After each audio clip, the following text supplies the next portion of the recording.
नमस्कार, मैं हूं प्रशांत और आज हम बात कर रहे हैं सिनेमा की क्योंकि अमेरिकन प्रेसिडेंट डोनाल्ड ट्रंप ने उन फिल्मों पर 100% टैरिफ लगाने की बात की है जो फिल्में अमेरिका से बाहर शूट हो रही हैं। अब इसका मतलब क्या है ये जानने के लिए और उससे हिंदी फिल्मों पर क्या असर पड़ेगा, ये जानने के लिए हम बात कर रहे हैं मशहूर डायरेक्टर विवेक अग्निहोत्री से। बहुत-बहुत शुक्रिया विवेक जी बात करने के लिए। सबसे पहला सवाल तो आपसे मैं यही पूछूंगा कि ये जो डिसीजन लिया है इसको आप किस तरह से देखते हैं, क्रिएटिवली और पॉलिटिकली? इसमें देखिए क्रिएटिव तो कुछ भी इन्वॉल्व नहीं है मेरे ख्याल से। पर ये कमर्शियल इशू है, ना तो पॉलिटिकल इतना ज़्यादा है, ना इतना क्रिएटिव है। इसमें 2 पहलू हैं, एक तो है जो अमेरिका का अपना जो एक मार्केट है, हॉलीवुड फ़िल्म्स आखिर कंज़्यूम कहाँ होती हैं? ऑलमोस्ट 75% ऑफ जो उनका सिनेमा है हॉलीवुड का, वो अमेरिका के बाहर कंज़्यूम होता है। तो उनका रेवेन्यू ही वहाँ से आता है, उनकी जितनी ये बड़ी-बड़ी सुपर हीरो फ़िल्म्स हैं, ये सारी की सारी जो हैं इंटरनेशनली काफ़ी चलती हैं। तो अगर वो टैरिफ लगाएँगे, दूसरी कंट्रीज़ भी टैरिफ लगाएँगी, तो उससे अमेरिका का नुकसान होगा, लेकिन मैं इतना ज़्यादा मुझे कोई मतलब नहीं है अमेरिका के साथ क्या होता है, मुझे भारत से मतलब है। तो भारत में ये देखिए कि सिनेमा एक बहुत ही कम बजट में लोअर टेक्नोलॉजी के साथ बना करता था। भारतीय सिनेमा का असली उदय तब हुआ, जब एनआरआई ऑडियंस ने उसे देखना चालू किया।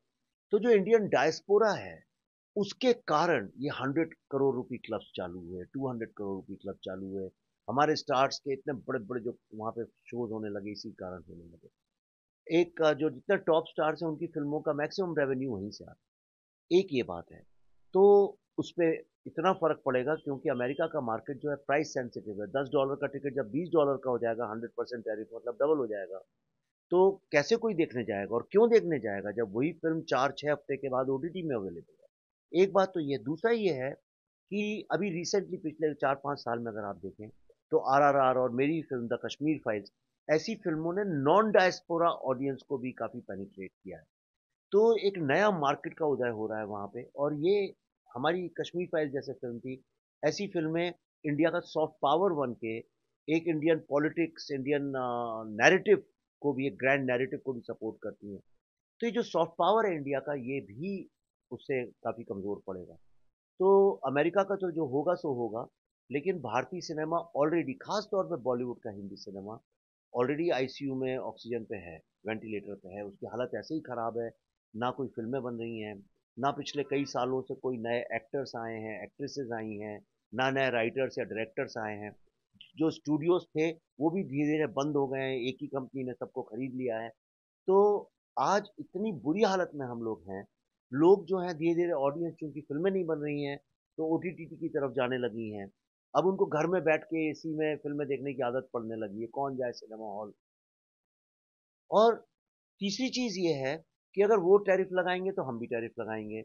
हम टैरिफ लगाएँगे तो आज जो ये मल्टीप्लेक्सेज़ हैं, ये चलते ही मोस्टली हॉलीवुड सिनेमा के कारण है। बहुत सारा बिज़नेस यहाँ से होता है, पहली चीज़ तो। और दूसरी चीज़ जो मैं पूछना चाहूँगा वो ये कि आपने कहा कि सॉफ्ट पावर तो है ही, लेकिन 15-20% जो बिज़नेस है, वो बाहर से आता है हमारा, आपको ऐसा लगता है हिंदी सिनेमा का, अमेरिका से खास तौर से? ऑफ कोर्स आज ही मैं फिगर्स पढ़ रहा था, कितना some hundreds of millions of dollars come from America. तो ये एक ऐसी सिचुएशन है। दूसरी, तो चौथी मेरी कंसर्न ये है कि ट्रम्प जिस तरह के लीडर हैं, वो वेदर रिपोर्ट की तरह है, आज कुछ बोला, कल कुछ बोला, क्या हुआ? लेकिन उस सिलसिले में लोग प्लान नहीं कर पाएँगे जब तक ये कंफर्म नहीं होगा कि फाइनली क्या हो रहा है, क्या नहीं हो रहा है। वो कंफर्म नहीं कर पाएँगे तो फ़िल्में बननी अभी बंद हो जाएँगी। लोग समझ नहीं पाएँगे कि डायस्पोरा को अट्रैक्ट करने वाली स्टोरीज़ बनाएँ या देसी स्टोरीज़ बनाएँ। एक लेवल पे फ़ायदा ये होगा कि इससे रीजनल सिनेमा को काफ़ी फ़ायदा होगा और जो बॉलीवुड भी है, वो भी मजबूर हो जाएगा उन कहानियों को बनाने के लिए जो इंडियन ऑडियंस के लिए, अभी जितनी फ़िल्में बनती हैं, वो मोस्टली एनआरआई ऑडियंस के लिए बनती हैं, जिनका इंडिया से कोई लेना-देना नहीं होता है, मतलब वो कहानी ही अलग तरह की होती है। तो फ़ोकस भी यहाँ आएगा, म्यूज़िक में भी चेंज आएगा, पर दैट जब इंडस्ट्री ही नहीं सर्वाइव करेगी, रेवेन्यू नहीं आएँगे, तो फिर किसी भी चीज़ का क्या फ़ायदा? अपने जो बयान में उन्होंने ये भी बोला है, ट्रम्प साहब ने कि जो इससे बहुत सारे जो दूसरे कंट्रीज के जो मुद्दे हैं, वो सॉफ्ट पावर की बात जो आपने कही, वो कहीं ना कहीं इम्पैक्ट कर रही है ऑडियंस को या उनका प्रभाव पड़ रहा है। तो आपको लगता है कि कहीं उससे प्रभावित होके तो ये नहीं किया गया, खाली सिर्फ़ और सिर्फ़ बिज़नेस की या इनकम की बात नहीं है? नहीं, वो सही कह रहे हैं, लेकिन सवाल ये उठता है कि ग्लोबलाइज़ेशन का कॉन्सेप्ट भी तो अमेरिका ने शुरू किया था, हमने तो नहीं किया था। मैं तो कब से ग्लोबलाइज़ेशन के अगेंस्ट बोल रहा हूँ, सबसे डेंजरस चीज़ है, यही बर्बाद कर रही है दुनिया को। तो डाइवर्सिटी को ख़त्म कर रही है और ये सही बात है। मैं अभी गया था, अभी कुछ ही दिन पहले अमेरिका से आया हूँ, तो वहाँ जो नंबर 1 जो रेस्टोरेंट है उसका नाम है बंगलो, जिसको विकास खन्ना हमारे ही शेफ़ चलाते हैं। वहाँ 1 साल की बुकिंग लगती है, अगर आपको वहाँ जाके खाना खाना है तो 1 साल पहले बुकिंग करनी पड़ेगी। तो विकास खन्ना ने मुझे बुलाया था वहाँ पे और वहाँ पे सारे बॉलीवुड के ही गाने बज रहे थे और अमेरिकन लोग जो थे उसी बॉलीवुड के गाने पे दे वर टैपिंग देयर फीट और वहीं पे खाना खा रहे थे, देसी खाना खा रहे थे। आज जो उनकी टॉप कंपनीज है उनके सीईओ हमारे, तो हमारा नैरेटिव वहाँ पे जा ही रहा है। लेकिन अमेरिका का नैरेटिव भी तो इंडिया में आ रहा है। तो आप जो दिन रात कोका कोला, मैकडॉनल्ड्स और जिस तरह से हमारे आज की जनरेशन बात करती है, जो लैंग्वेज यूज करती है, जो कपड़े पहनती है, ये अमेरिकनाइजेशन ऑफ इंडिया तो हो रहा है, ये मॉडर्नाइजेशन ऑफ इंडिया तो नहीं हो रहा है। तो ये तो सबको फर्क पड़ेगा, लेकिन अगर डिसाइड करना पड़ेगा अमेरिका को कि आपको ग्लोबलाइजेशन का मुद्दा लेके चलना है आगे या आइसोलेटेड क्लोज्ड इकोनॉमी और क्लोज कल्चर की तरह से आगे चलना है। एंड वो राजा हैं, हम रंक हैं, वो जो चाहे कर सकते हैं, देखते हैं क्या होता है। आखिरी चीज़ पूछूँगा कि इससे एक चीज़ जो है वो अधर में है या कन्फ्यूजन में है और वो ये है कि आपने अमेरिकन फ़िल्म की बात कर ली, जो बाहर से आई फ़िल्में उनकी बात कर ली, लेकिन जो कोलैबोरेशन में बनेंगी, अमेरिका और इंडिया के, जो शायद वहीं जाके शूट हो रही हैं, कुछ वहाँ शूट हों, कुछ इंडिया में शूट हों या कहीं और शूट हो रही हों, उन पे तो कोई अभी तक क्लैरिटी नहीं है मुझे लग रहा है। देखिए, मैं अमेरिका से ही अभी कुछ ही घंटों पहले आया हूँ, तो अमेरिका में आज की तारीख में किसी चीज़ की क्लैरिटी नहीं है। It's a country in total chaos, crisis and confusion. कि ये खबर आपको कहीं न कहीं एक झटका दिया है इन फ़िल्म इंडस्ट्री को? बिल्कुल, बिल्कुल। देखिए, एक तो हमारी हालत काफ़ी गंभीर है और एंटरटेनमेंट का जो क्षेत्र है पूरी दुनिया में आज एक बहुत ही डिफ़िकल्ट मोड से गुज़र रहा है। अब ये जो फ़ेज़ कब तक लास्ट करेगा? क्या आप कभी इसके डिसेंट को रोक पाएँगे या ये दौर जो था सिनेमा हॉल का जो एक रुआब था, वो हमेशा के लिए इतिहास के कूड़े करकट में दफन हो जाएगा। ये तो आने वाला कल बताएगा, मगर जो आसार है वो ठीक नहीं है, क्योंकि मेरा ये मानना है कि कंज्यूमर जो है क्यूरेटेड कंटेंट जिसको कहते हैं, वो देखने में इंटरेस्टेड है नहीं ज़्यादा। वो अपने स्मार्टफ़ोन के इन्वेंशन के बाद में एक सेस्मिक शिफ्ट कहीं पर हुआ है। कंज्यूमर जो है, दर्शक जो है, वो एंटरटेनमेंट की स्नैकिंग करता है, तो पेट भरा हुआ होता है उसका। जो अपने इंस्टा देखता है, अपना बाकी कंटेंट देखता है, यूट्यूब देखता है, तो वो जो उसकी जो भूख होती थी ना कि एक पर्दे पे कुछ हो रहा है, कुछ कहानी किस्से चल रहे हैं, वो भूख कहीं पर जो है मर गई है। अब बहुत कम फिल्में हैं जो उनको खींच के लाती है सिनेमा हॉल में। इसलिए हमने आजकल का जो ट्रेंड देखा है, वो मास फिल्में जो हैं, एक इम्पेशेंट ऑडियंस जो होती है मास की जो होती है, वो जाकर एक मास बेस जो होता है, जो फिल्म उसको केटर करती है उसको देखना पसंद करती है। एक जो एलीट सिनेमा था मल्टीप्लेक्स का सिनेमा, वो कहीं पर स्लगिश हो गया है, क्योंकि वो घर से निकलते नहीं हैं। 8-10 दिन के बाद में बहुत तारीफ हुई फिल्म की तो जाते हैं, मगर स्ट्रीमिंग कंटेंट की भी हालत कुछ ज़्यादा ठीक नहीं है। वो मुस्कुराते हुए नजर आते हैं, मगर वो भी actually they are also bleeding. मतलब भीड़ में नज़र आएगा। आएगा। हाँ, तो अब ये जो डोनाल्ड ट्रंप साहब का जो ये अनाउंसमेंट ऐसे दौर में आई है कि वो उन्होंने एक वाकई अपना मॉरली सुपीरियर पोजीशन से कही कि बात कही है कि अब मैं अपने अमेरिकन सिनेमा के हित में ये फैसला कर रहा हूँ कि हमारा सिनेमा अंडर फायर है, हमसे चुराते हैं, जाते हैं और हम हमारे खिलाफ इस्तेमाल करते हैं और शूटिंग जो है सब बाहर होती है। हमारा वक्त हम फैक्ट है कि हमारे जो मित्र हैं हॉलीवुड में वो कहते हैं हम बेकार हैं, यहाँ पर सुनसान है सब। तो ये असर तो होगा, मगर हमने सुना है कि तेलुगु सिनेमा जो है उसका जो फुटप्रिंट है वहाँ पर बहुत ज़्यादा है और हिंदी सिनेमा का जो हमारा है वो फुटप्रिंट ज़्यादा फैला हुआ है। मगर जब 100% तारीफ होगा तो सबको इफेक्ट करेगा और वैसे ही रेवेन्यू स्ट्रीम जो है वो सूख रही है। तो हाँ, एक गंभीर मोड़ है, मगर क्या ये निगोशिएबल 100% है कि हमारे मिनिस्टर के लेवल पे वो बात करके वो उसको निगोशिएट करके कम करेंगे? क्योंकि मगर फॉर्चुनेटली हम जो है इतने हेल्पलेस नहीं है, क्योंकि हमारी जो इंडिजिनस मार्केट का जो एक सपोर्ट सिस्टम है वो हमें पार कर सकता है, क्योंकि हमारे जो दर्शक देखने वाले काफी हैं। हमारी शायद इतनी बुरी हालत ना हो जैसे बाकी मुल्कों की हो। आपको लगता है तेलुगु, तमिल इन पे ज़्यादा असर पड़ेगा? नहीं, मैं इंडियन सिनेमा की बात कर रहा हूँ। हिंदुस्तानी सिनेमा जो है अपने जो लोकल, हमारे जो नेशनल कंज्यूमर पे ज़्यादा डिपेंडेंट है। मगर हाँ, क्योंकि ओवरसीज एक बहुत बड़ा मार्केट था, तो हिंदी सिनेमा भी जो बहुत बड़ी फिल्में थी, जो यूएस में बहुत अच्छा बिजनेस करती थी, उन पे असर पड़ेगा। अभी अगर आपको $100 की चीज़ के लिए $200 देने पड़ेंगे डिस्ट्रीब्यूटर को, तो फ्लो ऑफ फिल्में जो है खरीदना कम हो जाएंगी। मगर ये देखना बहुत ज़रूरी है कि क्या ये स्ट्रीमिंग कंटेंट पे भी एप्लीकेबल होगा, क्योंकि अब तक लगता है कि स्ट्रीमिंग कंटेंट के ज़रिए हम पहुंच पाएंगे उनके घरों तक। मगर अगर स्ट्रीमिंग कंटेंट पे भी उन्होंने कुछ ऐसा कुछ टैरिफ लगाया, तो फिर तो पता नहीं क्या उसका असर हो। मगर हाँ, एक बहुत ही नाजुक घड़ी है, एक सस्पेंस है अभी कि हमारे जो अ, सरकार के जो लेवल पे क्या नेगोशिएशन होती है, वो आने वाला कल बताएगा। मैं यही सोच रहा था कि अगर सिनेमा हॉल पे ना जाए फ़िल्म और स्ट्रीमिंग के ज़रिए पहुँच जाए, तो बच सकता है, ये एक रास्ता हो सकता था। बट इसका भी फ्यूचर में क्या होगा, ये तो हम देखेंगे। लेकिन बात यहाँ सिर्फ़ पैसा कमाने की या फ़िल्मों के बिज़नेस की नहीं है। एक बात और जो उन्होंने कही है कि कहीं न कहीं ये जो फ़िल्में हैं, जो बाहर से आ रही हैं या जो बाहर बन रही हैं, वो उनके जो सामाजिक ढाँचा है, उस पे भी असर डाल रही है, उनके राजनीतिक सोच है, उस पे भी असर डाल रही है। क्या खतरा नज़र आ रहा है ट्रम्प साहब को? मैंने कभी सोचा नहीं था अपनी जिंदगी में कि अमेरिका से ऐसे अल्फाज मैं सुनूंगा इसलिए, क्योंकि यूनाइटेड स्टेट्स को the land of the free and the home of the brave कहा जाता है। और एक फ्री थिंकिंग का तो वो एक पैराडाइज था। तो ये कहाँ से उन्होंने ये जुमला अपना इंटेंशनली प्रोवोक करने के लिए लोगों को शायद अ, सुनाना जरूरी समझा, क्योंकि ये पॉसिबल नहीं है कि उनके उनका कंटेंट के सामने हमारा कंटेंट कितना भी अच्छा हो, हम जो है हम मानते हैं कि साहब उनका जो स्तर है बहुत सुपीरियर है।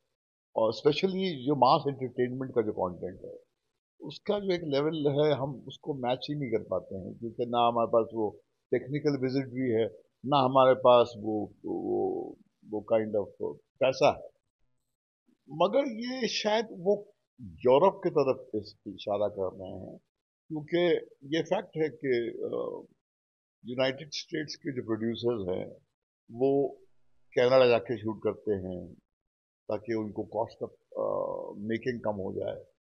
और फिर वो वहाँ का जो लोकल वर्कफोर्स है वो बिल्कुल बेकार बैठा रहता है, यूरोप चले जाते हैं, और बाकी मुल्क इंसेंटिव भी देते हैं। तो अब रही बात के क्या उनके जो वे ऑफ थिंकिंग को पे इम्पैक्ट हो रहा है सिनेमा के जरिए, मैं नहीं मानता। मैं ये मानता हूँ कि अमेरिका अब भी एक ऐसा मुल्क है जहाँ पर इनफैक्ट डोनाल्ड ट्रंप के होते हुए भी ये वहाँ पर एक खुली स्पीच की जो आज़ादी है आज भी, न्यूयॉर्क टाइम्स जैसे आप पढ़ें, तो आज भी वो इतना क्रिटिकल है इन हर मामले में कि वो आई डोंट थिंक सो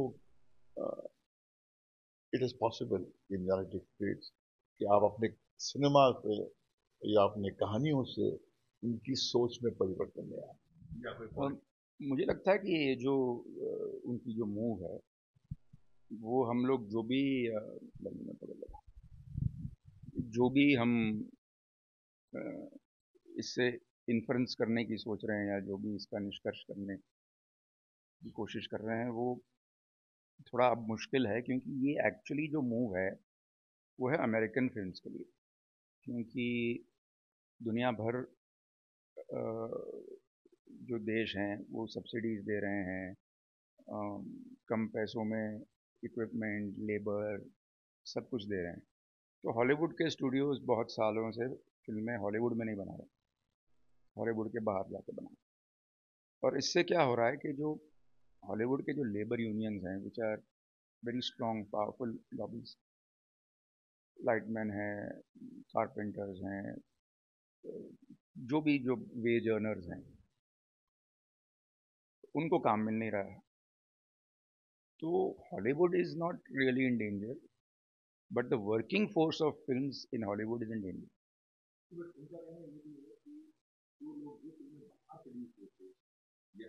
वही मैं कहने की कोशिश कर रहा हूँ, वही मैं कह रहा हूँ कि ये वो ये कहना चाह रहे हैं कि भाई कोई भी फिल्म कहीं पे भी शूट हो, लेकिन मुझे लगता है कि ये अ, जो है वो उनका जो स्टेट डिपार्टमेंट है या जो भी टैरिफ डिपार्टमेंट, एक्साइज डिपार्टमेंट, जो भी होगा उनका, वो आई थिंक बैठ के रूल्स बनाएंगी। क्योंकि अ, अब सोचिए कि मैं तो कहता हूँ कि भारतीय फिल्म की तो हम बाद में बात करते हैं, पहले बात करते हैं अमेरिकन फिल्म की। अगर आपकी कहानी लंदन में है, या आपका स्पाई अगर ईरान या इराक जा रहा है, तो वो अमेरिका में कैसे करेगा वो तो आपको जहाँ कहानी जाएगी वहाँ जाना पड़ेगा। और रहा सवाल हमारा इंडियन फिल्मों का, तो हम तो इंडिया में शूट करेंगे। हम हमारी फिल्म वहाँ क्यों शूट करेंगे? हमारे पास यहाँ शूट करने के पैसे नहीं होते, हम वहाँ कैसे जाके शूट करेंगे? तो मुझे नहीं लगता कि ये जो जो उनका जो मैसेज जो हम पढ़ रहे हैं वो इतना स्पष्ट है। इसकी स्पष्टता होगी आने वाले दिनों में। अ, मुझे शायद लगता है कि ऐसा होगा कि भाई जो भी फिल्म अमेरिका दिखाना चाह रही है और अमेरिका में शूट नहीं कर रही, अगर मैं अमेरिका दर्शाना चाह रहा हूँ लेकिन मैं कनाडा में शूट कर रहा हूँ या लंदन में शूट करके अमेरिका बता रहा हूँ, तो हम अलाउ नहीं करेंगे। शायद ये हो सकता है, क्योंकि हमारी जो फिल्में हैं, रहा सवाल हमारी फिल्मों पर क्या इसका असर होगा, ये तो एग्जैक्टली जब पॉलिसी समझ में आएगी तब पता चलेगा, क्योंकि अभी तो पॉलिसी इज़ नॉट क्लियर। लेकिन अगर पॉलिसी ये है कि भाई अगर आपकी फिल्म अमेरिकन नहीं है तो आप पे 100% टैरिफ लगेगा, तो उस सूरत में तो क्या होगा कि हम तो वैसे ही छोटी फिल्में और मीडियम बजट की फिल्में जाती नहीं वहाँ पर। अब बड़ी फिल्मों से भी बहुत कम फिल्में जाएंगी वहाँ, जो कि ये अफोर्ड कर सकती है, क्योंकि वहाँ वैसे भी exhibition rates are very high, percentage of sharing between distributor and producer is high, publicity is very expensive। तो ये सारी प्रॉब्लम्स तो हैं ही, उसके ऊपर अगर ये प्रॉब्लम होगी तो, but I think this the loss is America's, क्योंकि ये जो इंडिपेंडेंट फिल्में हैं, यूरोप की फिल्में हैं, साउथ अमेरिकन सॉरी फिल्में, चाइनीज़ जापानीज़ फिल्में हैं, ये जो अमेरिकन कल्चर में देखी जाती थी, अब शायद आधी से आधी रह जाएंगी, कोई जा नहीं पाएगा इतने महंगी मार्केट में। आपको लगता है सिनेमा ऐसे ही दो बहुत शुरू हो रहा है सारे देश इस तरह के आइडियाज और कंट्रीज को शुरू हो रहे हैं? मुझे नहीं लगता कि बाकी कंट्रीज जो हैं वो ऐसे टैरिफ लगाएंगे, क्योंकि इस टैरिफ पे मुझे लगता है कि पूरी तरह से सोच लगाई नहीं गई है। ये कह के कि यहाँ पे जो भी फिल्म शूट नहीं होगी वो यहाँ नहीं दर्शाई जाएगी, ये तो थोड़ा मतलब ऐसा ही एक स्टेटमेंट है शायद, अ, शायद गुस्से में आके लिखा है उन्होंने। लेकिन इसकी पॉलिसी ज़रूर बनेगी, और जब पॉलिसी बनेगी तो पॉलिसी मेकर्स हैं वो देखेंगे कि भाई ये फेयर है, अनफेयर है, क्या है। बल्कि मैं कहूँगा कि this move is meant more for the American labour force, American studio जो वहाँ शूट नहीं करके बाहर शूट कर रहे हैं, ना कि हमारे लिए।